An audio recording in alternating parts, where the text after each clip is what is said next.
গোটা পৃথিবীতে এখন মুমিনের ঈমান নিয়ে খেলা হচ্ছে। মুমিনের ঈমানের অবস্থা নিয়ে এখন তারা তামাশা করতেছে। গোটা পৃথিবী ওরা টেস্ট করতেছে মুমিন কি জীবন্ত মুমিন না মুমিনগুলি মরা মুমিন। গোটা পৃথিবীর ইহুদি খ্রিস্টান আর হিন্দুরা এখন পরীক্ষা করতেছে আমাকে। এটা আমার রাসূলের কথা। মরে দেখো তোমার শান, তোমার মর্যাদা, তোমার অবস্থান, তোমার ক্ষমতা, তোমার অর্থ, মরে দেখো। তুমি যদি নিজের জীবনকে মূল্যায়ন করতে না পারো, আল্লাহ যেটা বলেছেন ইল্লাল্লাযীনা আমানু, যদি ঈমানদার না হয় মরো, তুমি কতটুকু ক্ষমতা, তোমার কতটুকু অর্থ, তোমার কতটুকু গাম্ভীর্যতা, তোমার কত মর্যাদা। ফেরাউন, সাদ্দাত, নমরুদ তো দুনিয়াতে থাকতে পারে নাই। কথা ঠিক আছে কিনা বলেন? ফেরাউন, সাদ্দাত, নমরুদ তো দুনিয়াতে নাই। আছে নাকি? ফেরাউনের বাড়ি আছে, সাদ্দাতের বাড়ি আছে, সম্পদ ছিল কিনা বলেন? সবই তো ছিল, কিন্তু তারা কি লাভবান না ক্ষতির মধ্যে আছে? ক্ষতির মধ্যে আছে। আল্লাহু আকবার, আল্লাহু আকবার। ইল্লাল্লাযীনা আমানু, যারা ঈমানদার, আল্লাহ বলেন তার কোনো ক্ষতি হবে না। একটা মুমিন যদি চিন্তা করে আমি এখানে কেন আসলাম, কেন এলাম পৃথিবীতে, আমাকে কি করতে হবে, আর আমার পরবর্তী ডেস্টিনেশন কোথায়, আমি পরবর্তীতে কোথায় যাব, এই তিনটা চিন্তা কোনো বান্দা যদি ধারণ করে, আল্লাহ সুবহানাহু ওয়া তাআলা তার আখিরাতকে গুছিয়ে দিবেন। আমাদের জীবনটা কেমন, আমাদের জীবনটা সম্পর্কে আমরা কি চিন্তা করতে পারি?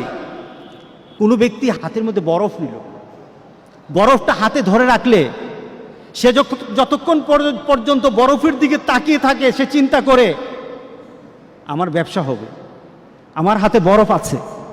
বলেন তো দেখি বরফ কি থাকবে? হ্যাঁ, ধরে রাখুন তো বরফ, কতক্ষণ পর কি হবে? বরফ আর পাওয়া যাবে না, বরফ আর থাকবে না তার হাতে। মানুষের জীবনটা তেমন। আপনি বরফ হাতে নিয়ে রেখেছেন, আপনার জীবনটা একটা বরফের মতো, হাতে বরফ, আপনার বরফ কিন্তু গলে যাচ্ছে। কিভাবে যাচ্ছে? এক একটা মুহররম মাস চলে আসে, 1441 সাল ছিল, চলে গেছে, বরফ গলে গেছে। 1442 সাল এসেছে, আনন্দ হওয়ার কিছু নেই, বরফ কিন্তু গলে গেছে। সুবহানাল্লাহ, আপনার বরফ কিন্তু গলছে। একজনকে বলা হলো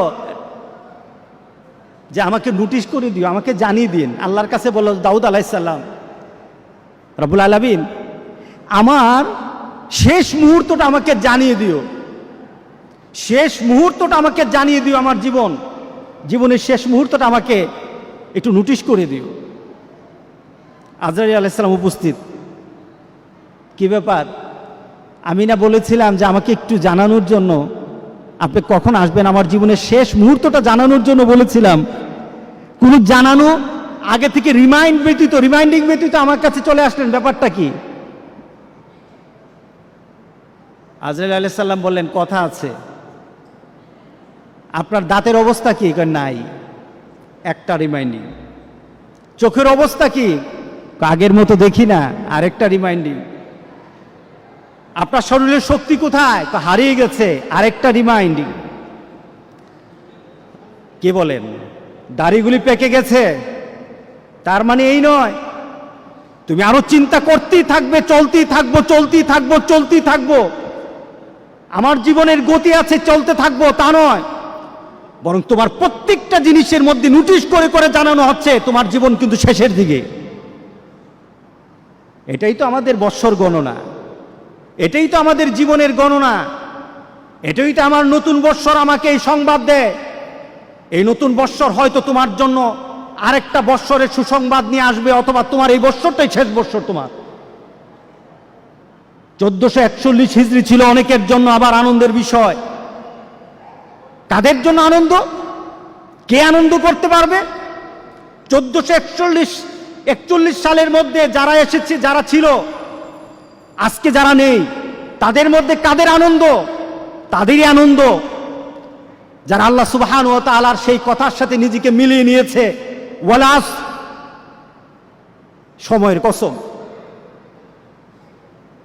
সময়ের কসম, দুনিয়ার পরিবর্তনের কসম, দুনিয়া যে পরিবর্তন হচ্ছে সময় দিয়ে, আল্লাহ সুবহানাহু ওয়া তাআলা ওই সময়ের কসম করে বলে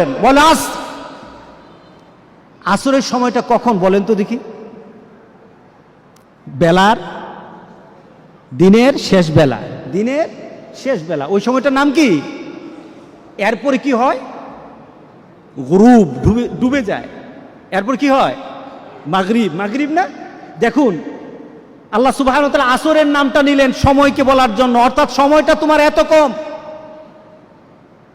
তোমার সময়টা এত কম, তুমি আসরের সময় মাত্র আছো, একটু পরে কিন্তু সূর্য ডুবে যাবে। তোমার জীবনটা আসরের মতো, একটু পরে কিন্তু তোমার মাগরিব চলে আসবে। অর্থাৎ তোমার জীবনের যে সূর্যটা আছে, সূর্যটা কিন্তু প্রান্তে চলে এসেছে। তুমি সব সময়, তোমার জন্ম থেকে তুমি জীবনের প্রান্তে আছো, ডুবে যাবে একটু পরে মাগরিব হয়ে যাবে। এটাই তোমার জীবন, ঠিক না? আসরের থেকে মাগরিব কতটুকু সময়? অল্প সময়। আল্লাহু আকবার, আল্লাহু আকবার, আল্লাহু আকবার। আল্লাহ কি তুলনা দিলেন বলে আজ এখন মিলিয়ে নেন, আপনার আমার জীবনকে এখন মিলাই।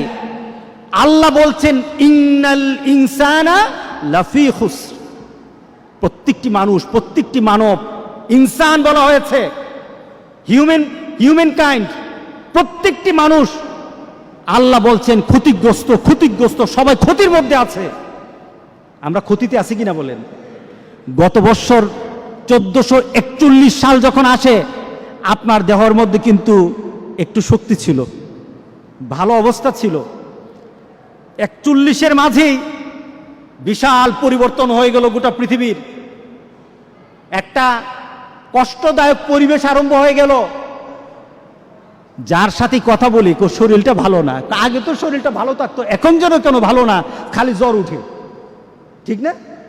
আগে তো এত কাশ দিতাম না, এখন খালি কাশি দিলেই মনে করে যে আমার জীবনের অবস্থা এদিক ওদিক হয়ে গেছে। কথা ঠিক আছে কি না? তার মানে কি, আপনি 1441 সাল থেকে এখন আপনি এমন জীবনে চলে আসছেন, আপনি নিজেকে প্রশ্ন করে বলতেছেন আমি ক্ষতিগ্রস্তের মধ্যে, আমার দেহ নষ্ট হয়ে যাচ্ছে, আমার দেহের পরিবর্তন চলে আসতেছে, আমি দুর্বল হয়ে যাচ্ছি, আমার চিন্তা চেতনায় দুর্বল হচ্ছি, আমার ভাবনাতে দুর্বল হচ্ছি, আমি আমলে দুর্বল হয়ে যাচ্ছি।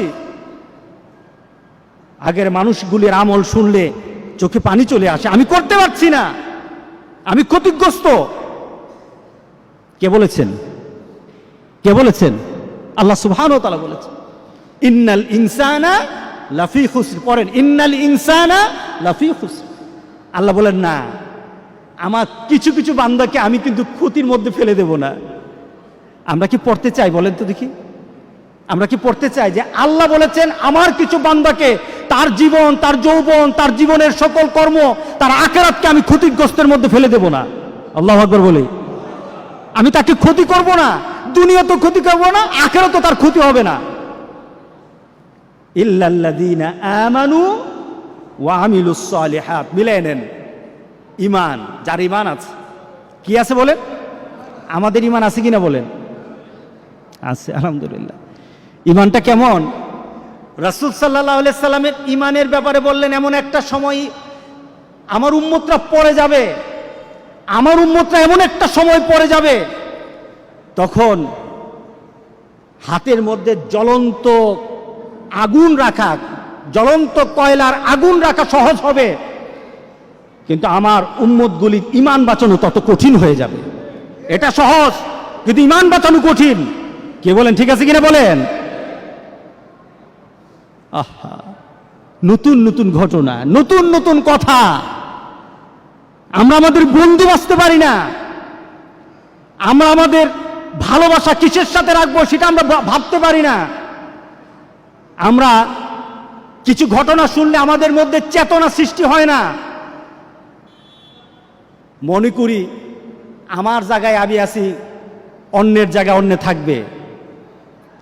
কঠিন, হাতে জ্বলন্ত কয়লা রাখা কঠিন, সহজ হবে। রাসূল বলেছেন ঈমান বাঁচানো কঠিন। আর এটার সময় এখন 1441 সাল চলে গেছে, ক্ষতি হবে না। 1442 সাল চলে যাবে, ক্ষতি হবে না। 1443 সালে সে থাকলে থাকুক, আমার ফয়সালা, আল্লাহর ফয়সালা। আল্লাহ বলেন আমার ফয়সালা হবে। কিন্তু তার মধ্যে যদি ঈমান থাকে তার কোনো ক্ষতি হবে না।